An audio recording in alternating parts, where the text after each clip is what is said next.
Good evening, everybody. It's great to be back after 2 weeks. We're on session 6 of our Holocaust presentation.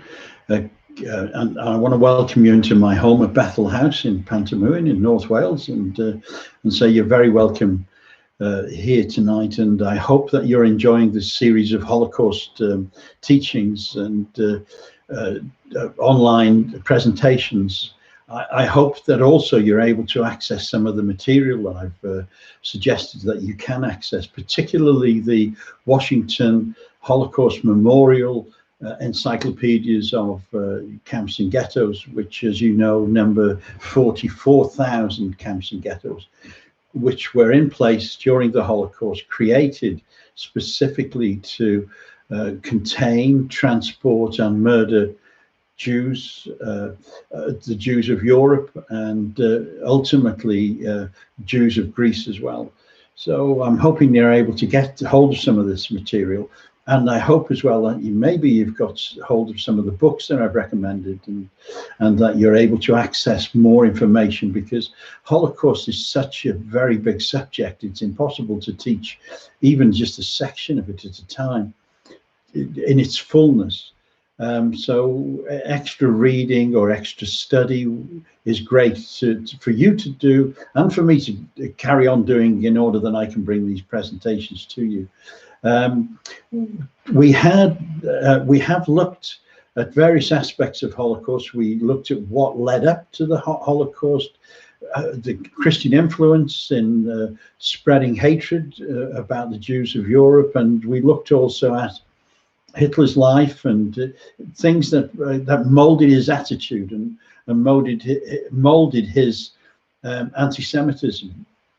And also we looked at the killing fields. We looked at places like Babi Yar and Ponery and many other places. And then the last time I spoke, session 5, we looked at the ghettos, and we looked at differences between the ghettos and the camps. We looked at how ghettos helped with the labor force for the Germans, forced labor, by the way. And I mentioned as well something called the mobile ghettos, which were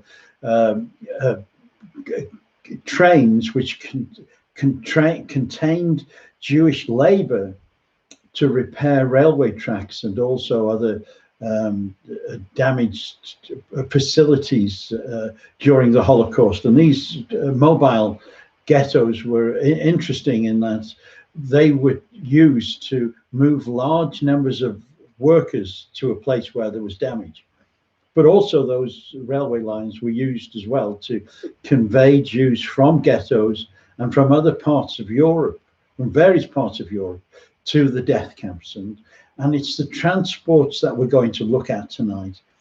It's something that is a subject which has had quite a lot of research, because it was a mode of transport for Jews to be taken, to be murdered, and we'll look tonight at how that happened, but also the treatment of the Jews in these transports, and we look at how the transports were well organized and well run by the Nazis.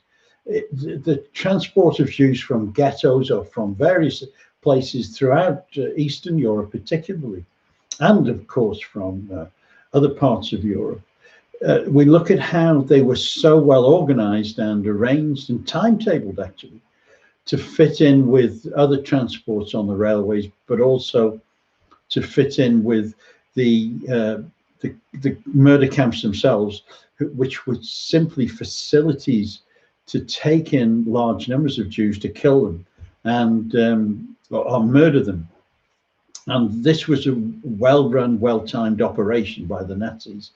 And we're going to look at those aspects tonight. So I hope that you stay with me tonight as we look and examine the organization of Nazi Germany, which enabled 6 million Jews to be murdered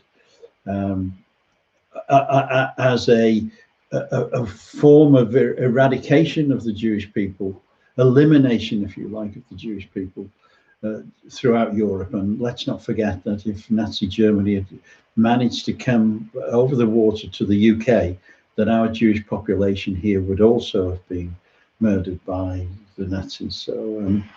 So we have a lot to look at, and tonight is this aspect, the transports. So I'm going to go to my notes now, my presentations, and I'll be reading from those tonight again, as I normally do. But you can ask questions on the chat if you'd like to, and I'll try and answer those at the end of this presentation. Before we move on to the detail of the transports, I want to bring to you a poem by Itzhak Zimowitz. It's a poem that he wrote, and it's a poem headed "A World That Vanished." The freight trains are taking us on a journey. For most, it is their last ride. My brothers and sisters are burning. There is no more place to hide. The final solution is sealed. We're trapped in a world of hell. I can hardly understand how we survived this story to tell. And actually, that's quite right, the poet there saying, I can hardly understand how we survived this terrible treatment as a people in order that we could tell the story. And praise God that Jews did survive the Holocaust, and we have a lot of witness testimony as to how they were treated. So let's move on. The rail network in Germany and in Eastern Europe was such that it was probably the most well-organized railway system in the world at that time. Railways were a part of German life. They understood railways. The Germans understood transport systems. They understood timetables. They actually created and built the death camps on the railways, or they built railways from the ghettos to the death camps so that they could transport Jews wherever they wanted them to go. And I've got a map in front of me, and you can Google if you want. If you would actually Google when you do your homework, you can look at the rail network. So you have railways from Paris through to Auschwitz, to Budapest, to Krakow, to Bucharest, to Salonika, which is in Greece, because the Greek Jews were taken from Greece to the death camps as well. We have railway lines to Lodz Ghetto, to Kelmo, the murder camp, Treblinka, Sobibor, the murder camp, to Minsk, because we see that Jews were taken from Hamburg and northern Germany to Minsk in Belarus. We see the railway lines, the tracks going from Berlin to Amsterdam and back from Amsterdam to Belzec. The network was an amazing network of railways. And where the railways didn't fit in with this program of elimination, the Nazis built railways using Jewish labor and Polish and Russian labor wherever they could. The transport of Jews from across German occupied territory was essential to the process of Holocaust. Without the railways, the murder of 6 million Jews would have been really much more difficult than it was. The suffering and dehumanization of the transports can't be ignored. Neither can the fact that this well-planned operation to transport Jews from ghettos and outlying countries to their deaths in Poland. We can't ignore the transports. We tend to focus, don't we, on ghettos and camps. But the transports were very, very important to the Nazis in the process of the elimination of Jews. Deportation was the critical transition from relocation to murder. Between October 1941 and October 1944, an estimated 3 million Jews were deported from ghettos and transit camps across Europe to the extermination camps at Helmo, Belzec, Sobibor, Treblinka, Auschwitz, and Majdanek. These numbers represent half the total number of Jewish deaths under the Nazi regime. So 3 million Jews traveled on transports to their deaths at these death camps. And let's remember, these death camps were specifically built to murder Jews. They weren't there for any other reason. So Jews taken from ghettos right across Europe were taken to those camps specifically by train for the purpose of murder. The Nazis disguised these deportations and transports as resettlements to the east. So when you read documents from on Nazi reports, or you see instructions to Nazi guards or local communities, local police, they refer to resettlements from the east. So they knew, and we know today, exactly what that meant. How the victims were told that they were being taken to labor camps, but in reality, from 1942, deportation from the ghettos and other areas for most Jews meant transit to these killing centers. Deportation required the coordination of numerous German government ministries and state organizations, including the Reich Security Main Office, the Transport Ministry, and the Foreign Office. The RSHA coordinated and directed the deportations. The Transport Ministry organized the train schedules. It was a well-organized, well-oiled machine. Jews being deported from the Warsaw Ghetto, for instance, would board a freight train and then be taken to their deaths. Jews were transported on both freight and passenger cars.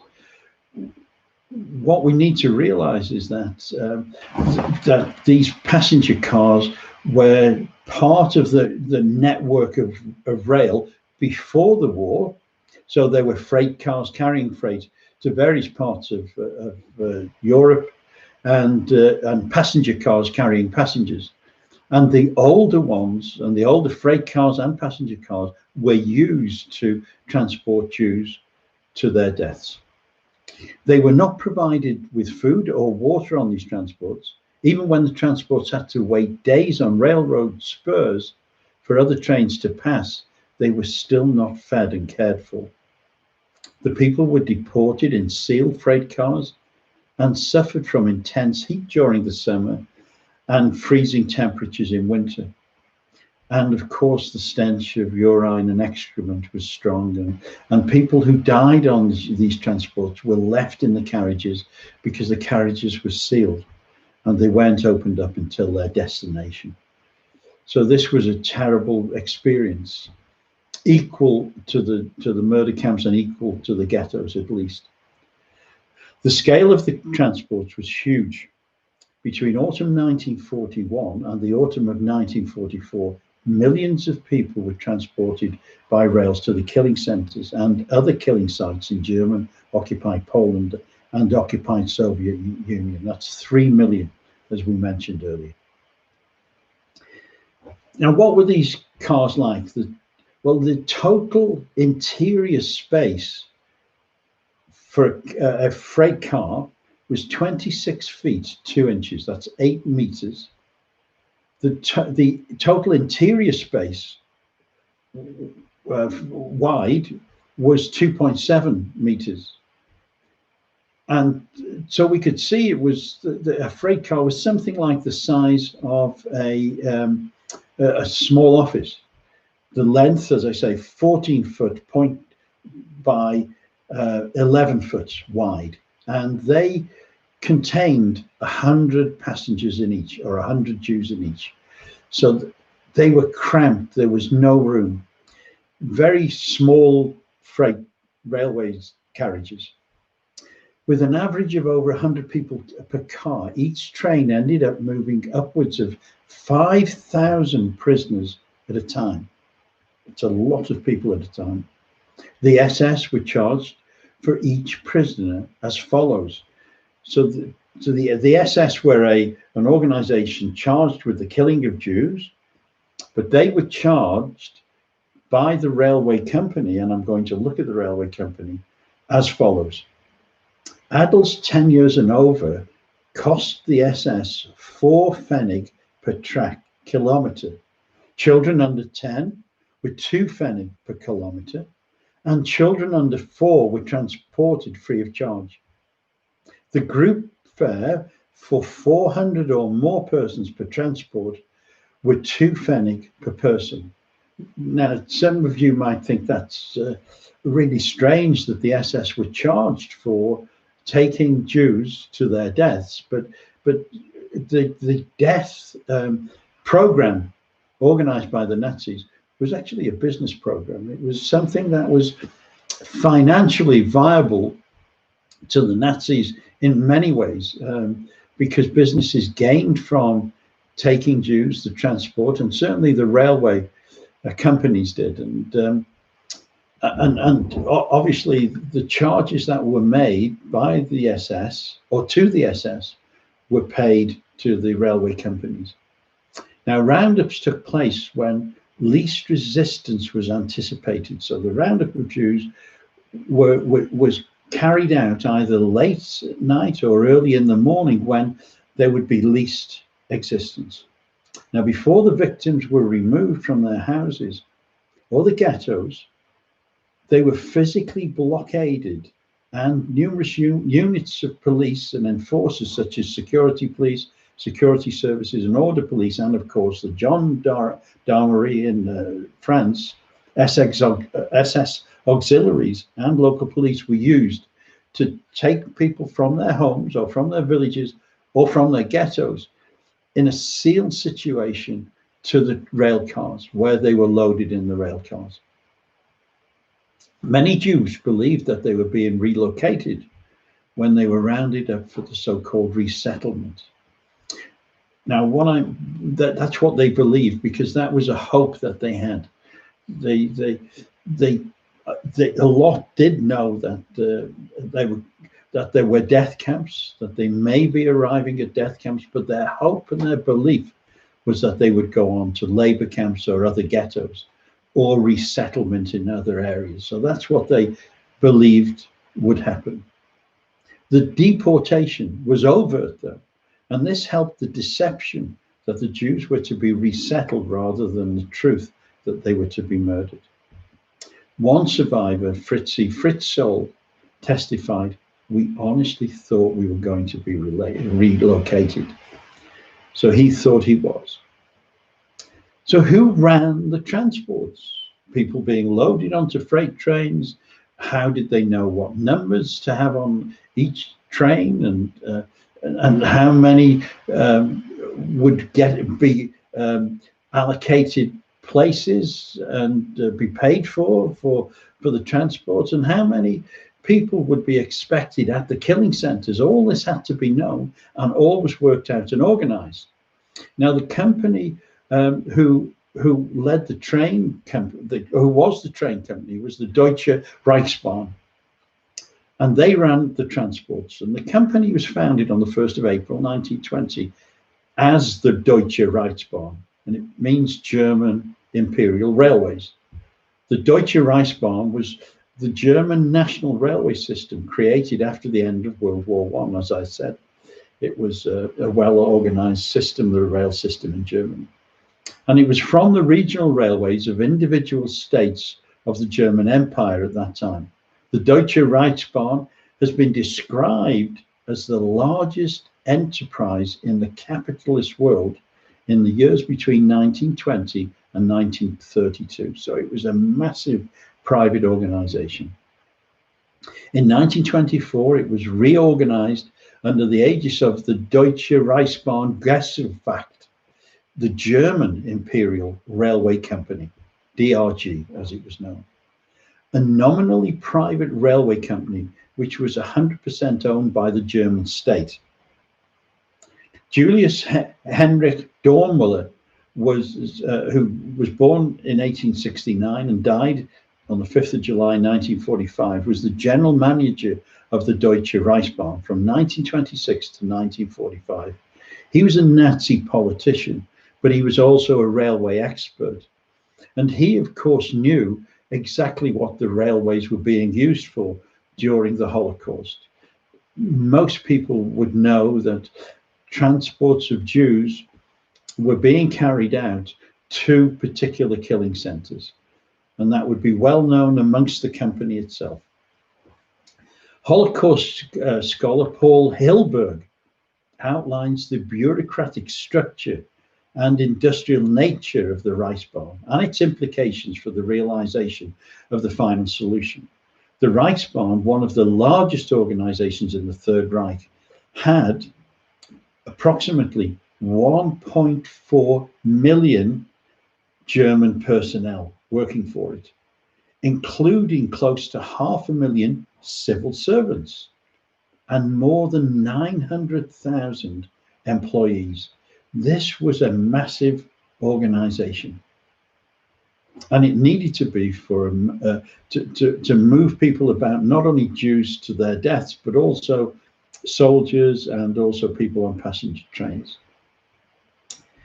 Now, from the start of the Holocaust to the finish of the Holocaust, the Reichsbahn treated every transport as a business transaction.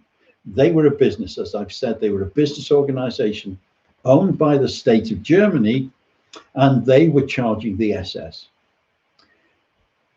The Reichsbahn personnel administered the transport as a normal passenger business on paper, but they operated the transport as if Jews were anything but human, i.e. they were freight with one-way tickets. So as I've said, the SS paid for each person. And the way the Reichsbahn looked at them was that the payment would be made not for a return ticket, which was quite normal as it is with railways today, but a one-way ticket. So if you were a clerk working for the Reichsbahn, you over time would understand that tickets being sold to the SS, which were one way, maybe from Hamburg or Bremen to Minsk, or from Warsaw to Chelmno, and they were one-way tickets on a freight car, which was used for animals very often, then you would know that those Jews were going to their death. And there were 900,000 clerks and employees on the railways in Germany, or German occupied territory, run by the Reichsbahn, who would have some understanding of the situation that was taking place for the Jewish people. So it's very, very difficult to argue that people didn't know what was happening when you have such a big organization and railways needing to be run in a proper manner, and tickets were being sold and people were being loaded onto the carriages in full sight of the villages or the towns or cities where the ghettos were. So it's a really impossible thing to imagine that people didn't know what was happening. Now, following the conquest of Poland in 1939, the transports were the responsibility of the Reichsbahn, and this became their main function. So the main function of the Reichsbahn, the focus was making sure that they were able to transport 3 million Jews over a short period of time, or short few years, from their locations, wherever they were, Poland, Romania, Lithuania, Latvia, etc., to their deaths, whether it was in killing fields or in the death camps. Now, the Nazi leader in charge of the transports was Adolf Eichmann, who named the trains. He was the one who named the trains resettlements to the east. On the 20th of February 1941, Eichmann accepted responsibility for the transport costs in the incorporated Polish territories. He accepted that the way that the transports would be paid for would be by the SS to the Reichsbahn. The systematic deportation of Jews from territory of the Protectorate started in October 1941, with the transports to the ghetto in Lodz. So there were transports to Lodz during October 1941. And Lodz, as we know from the last presentation, was one of the largest ghettos, and actually the first ghetto in Poland. On the 17th of September, at a meeting with Hitler, the decision was taken to resettle Jews from the Reich and from the Protectorate in the newly subjugated territories to the east. For the time being, 60,000 Jews were to be concentrated at Lodz, brought in by rail to the ghetto. Overcrowding in the ghetto meant the end. Overcrowding in the ghetto meant that in the end, only 20,000 Jews were actually deported, of which 5,000 came from the Protectorate from January 1942 onward. The overcrowding and problems with food supply in Lodz were dealt with by deportations to nearby Chelmno, because they built a railway line from Lodz to the murder camp at Chelmno, where Jews were killed with the use of mobile gas chambers at that time. All this was achieved by railroad transport and couldn't have been achieved without it. Hanel Kuhn was a young Jewish girl who emigrated to Britain shortly before the outbreak of war in 1939. She came to Britain on the Kinder transport. Now, her parents remained in Berlin. In December 1942, Hanel's father wrote a Red Cross telegram to her guardian in London, stating that her mother had been deported. Hanel's mother, Hertha, was sent to Auschwitz, where she was murdered by the Nazis.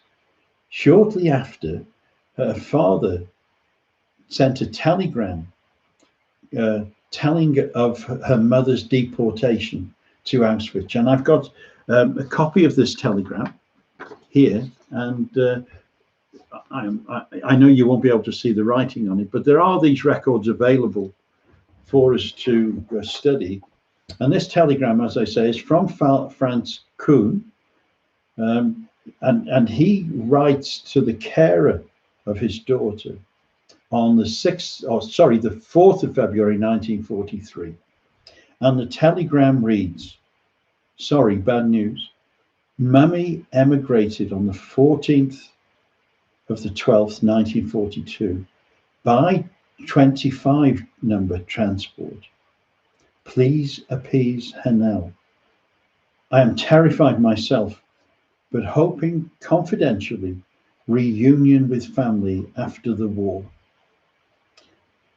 So transport was something to be feared, and something that people didn't want to be involved with, as we see with Hanel's father. He was worried sick that he would go on the next transport.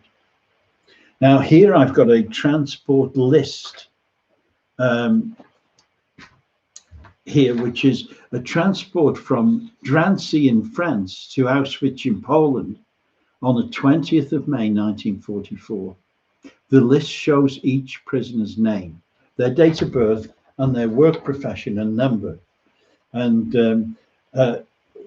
we can see that the transport has individual numbers on the right-hand side of the list. And I know you can't see that list very well, but it identifies the person being transported. And identification was really important in Nazi Germany, because even before the war, from 1933 onwards, Nazi Germany was taking in data of who Jews were in order that when a time came to round Jews up, or for even sterilization, which was what it was in the mind of the Nazis then they would know who the Jews were. And each one of those had an identification mark. We're going to look at that when in another session, how these identification marks came about. But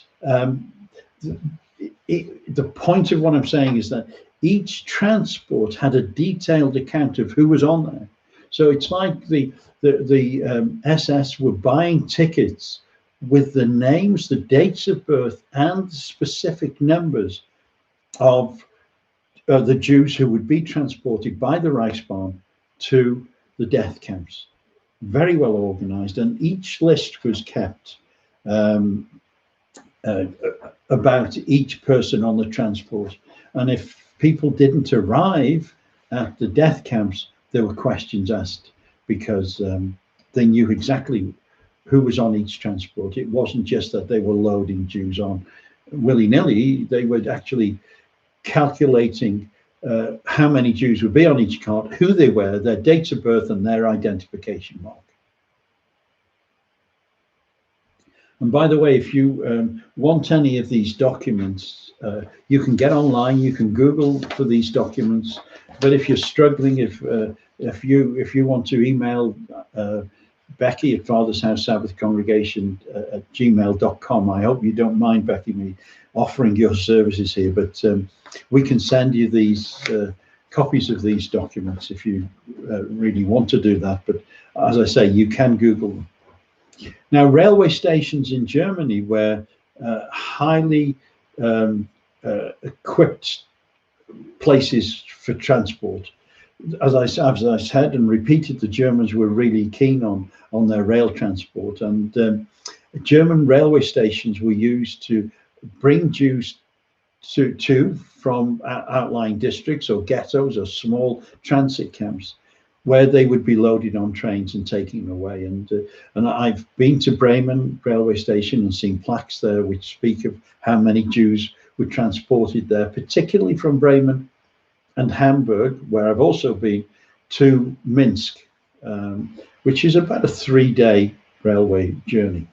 And Hamburg railway station has plaques on it today in memorial to those Jews who were taken on the trains from those cities to, in this case, Minsk. And the journey would be about 908 miles. That's what I've worked out the journey would be.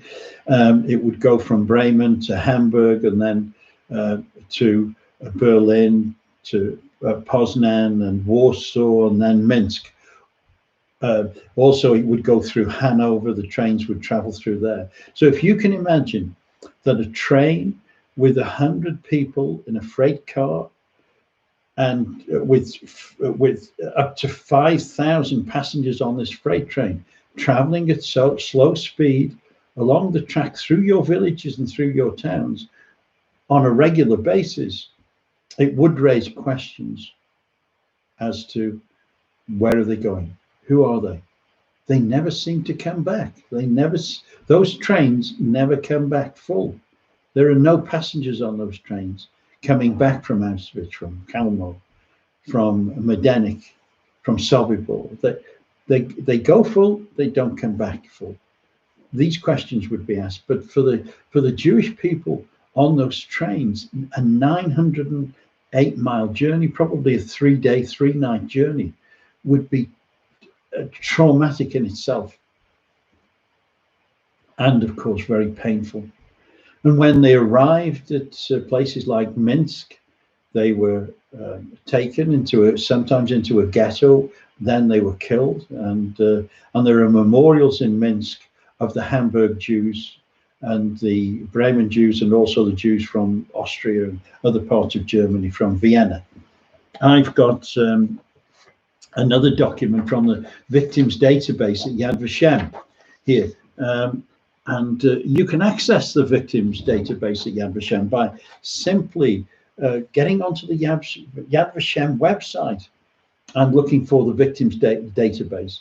And you can search that database for your own family name, perhaps, or you can look for a specific family name that would help you look and research what happened to that particular person and where they went. So I've got family who were my family originally are from Vienna, and I have lists of people who were taken from Vienna, which is in Austria, to Auschwitz, where they were murdered. And this one is a story of Hans Fryer. That's Hansfryer, Ernst Fryer, Nathan Fryer, Martha Fryer, from various places, but particularly for me in Vienna, where they were taken to Auschwitz by rail. There was no other way of transporting them. They went by rail, and the victims database will show they were either murdered or in this case there was some not stated because they actually didn't know what happened to them at the end. So if you can get onto the database, that will tell you about the transports as well. Now, the Dutch government established a camp at Westerbork in the northeastern part of the Netherlands in October 1939 to intern Jewish refugees who had entered the Netherlands illegally. So Jewish refugees who had fled from other parts of Europe came into the Netherlands and were interned in this Jewish refugee camp at Westerbork. And I've been to Westerbork. It's quite an impacting place to visit. The camp continued to function after the German invasion of the Netherlands in May 1940. In 1941, it had a population of 1,100 refugees, mostly from Germany. From 1942 to 1944, Westerbork served as a transit camp for Dutch Jews. I'm giving this camp as an example. Before they were deported to the killing centers. In early 1942, the Germans enlarged the camp. In July 1942, the German security police, assisted by the SS company and Dutch military police, took control of Westerbork. And why I'm using this as an example is that deportation trains left Westerbork every Tuesday, same day on every week, from July 1942 until September the 3rd, 1944. And the Germans deported a total of 97,776 Jews from Westerbork. 54,930 of those were transported to Auschwitz in 68 separate transports every Tuesday. Not 68 all on one Tuesday, just one transport a week. 34,313 were taken to the death camp Sobibor in 19 transports. 4,771 to the Theresienstadt ghetto in 7 transports, and 3,762 to Bergen-Belsen in 9 transports. Most of those deported to Auschwitz and Sobibor were killed on arrival. So that means that 54,000 or 55,000 really, 54,930 arrived at Auschwitz and were killed immediately, and the same at Sobibor. So imagine being in Westerbork camp. It was a camp that was made up of Jews who were, as I say, who were refugees coming into Holland, into the Netherlands from other parts of Europe. But Westerbork also contained Jews who were arrested in the Netherlands itself at Amsterdam and taken through to the death camps via Westerbork. Now, Westerbork was simply a transit camp. And what I learned when I visited there was that people would be woken up in the early hours of Tuesday morning and would be taken onto the trains. The details of those who were to be on those particular trains were given out on a Monday evening to each organizer, and the names had to be followed directly. So if you were on the list, you had to get on the train. Now, it could be that your wife or your husband was on the list, but you went, or your children were on the list and you went. And you knew that they were going to their death, because nobody ever came back. And actually, rumors in Westerbork spread to say that this is what was happening. And that was every single week. And I have a list of transports that were taken from there, because, as I've said, this was a well-documented operation by the Germans, by the Nazis, and and they were helped as well by the Netherlands police, but also by local police as well, to make sure that these transports were effective. And you can go to the Westerbork website and look and see the transports. And I'll just give you a picture of this. So transport from Westerbork camp, the Netherlands, to Sobibor extermination camp in Poland on the 17th of the 3rd, 1943. And the next one would be transport from Westerbork camp, the Netherlands, to Sobibor extermination camp, Poland, on the 2nd of March, 1943. Again, that would probably be a 3 or even 4 day journey for these people from Westerbork in the Netherlands. Quite a hard, arduous, painful journey, leaving family behind in the transit camp, and traveling with fellow Jews to their death in Poland. A horrible experience. And you can access the website there for the details of those who were transported. Now, as the war was coming to an end, the German army wanted to take away any evidence that was left of what had happened in the murder camps, what had happened in the ghettos, what was happening in the transit camps, etc. And they did their best to try and remove the evidence, but also remove Jews from Allied forces so that they couldn't give evidence. And of course, they were taken out of the camps by the death marches, and we'll look at those in a later presentation, but also by train and rail.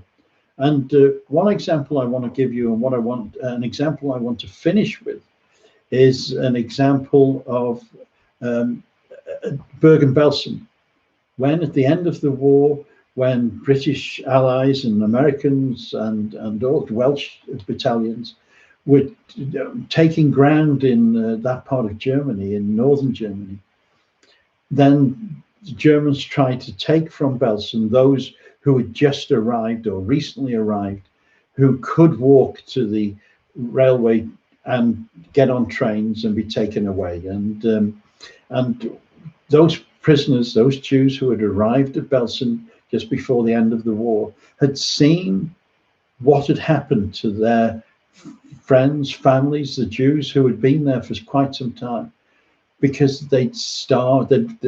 There was starvation, there was disease at Belsen, and they had seen the bodies lying openly, unburied, and they thought that was their fate.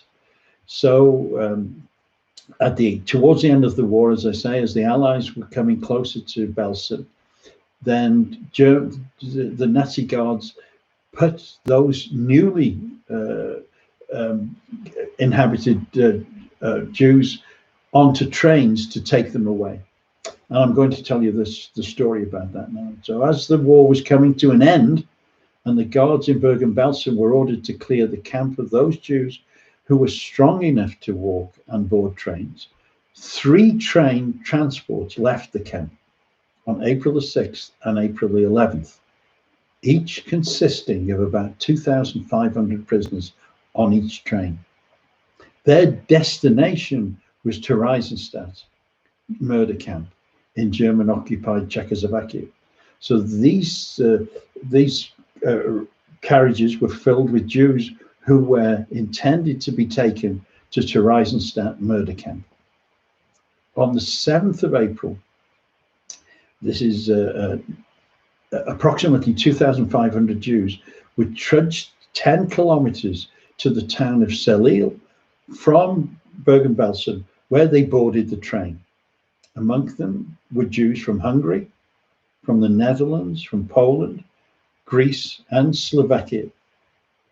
As the train traveled, the German commanders became aware that the Allied armies were approaching, and the Jews on the train heard rumors that they were to be drowned in the Elbe River. So that the German guards realized that there was real issues now with regard to the Allies coming closer to them, and a rumor spread down along the train through the carriages that the Jews on the train were to be drowned in the river. And that's not an unusual thing. We can see that Jews were drowned in 10,000 Jews in one day in the Danube, in Hungary. So this was a fate that Jews were aware had happened to them in the past. So you can imagine these Jews being on this train thinking they were going to be drowned. Now, the train traveled for 6 days. That's a long time. And it came to a halt suddenly near the German village of Pfahlsleben. On the 13th of April, 1945, American soldiers approached the train, forcing the guards to flee. This was at the point where the Jews were freed. Now, that was the first time that we see that Jews were freed from the transports. All of the transports that had taken place during the Holocaust had led either to the Jews being killed as they arrived, such was the case at Auschwitz or Sobibor, but also transports that had taken Jews from Hamburg to Minsk and from Bremen to Minsk, from Hanover to Minsk, and also Jews who had arrived in Riga from Germany and from Austria were all killed. But this transport was the first time that Jews were rescued from the trains. Imagine the feeling of those Jews, having known what transports meant to them, having known and seen what had happened to their families and happened to their friends, being freed on that transport. It would have been an unbelievable experience, something they could never imagine. But the fact that the railway system and the transport of Jews was so well organized and so well documented and were so financially driven is something that very few people understand today. And I think it's a message that we need to speak about, because the transports are a particularly horrific aspect of Holocaust. And I hope I've been able to convey that to you tonight, that they are something that can't be ignored, and there's something which can be studied a lot more. I have 2 books to recommend to you tonight. This is The Holocaust in the Soviet Union, where Germany occupied Belarus and used the railway system there to transport Jews. And this book here is written by Yitzhak Arad. It's specifically about the whole of the Soviet Union, but Yitzhak Arad talks about the railway system in chapter 20 of his book, and he says preparations for Operation Reinhard, what Reinhard was a secret code given for the extermination of the Jews in Poland. He says preparations for Operation Reinhard began on the 1st of November 1941 with construction of an extermination camp at Belzec on the railway between Lublin and Lwów. So we can see that the murder camps were either built on the railway lines or railway lines went to them. Another book that I can recommend to you tonight is the Atlas of the Holocaust by Martin Gilbert, one of the most brilliant historians on Holocaust. And he details the railways lines that went through Europe. So that is the Atlas on the Holocaust by Martin Gilbert. But I hope I've been able to impart some information to you tonight on such a large subject, but I hope you've understood a little bit about what I've said, and that you've been able to glean enough material for you to go forward with your own study. And don't forget that you can Google for these documents online. You can look at the victim database at Yad Vashem.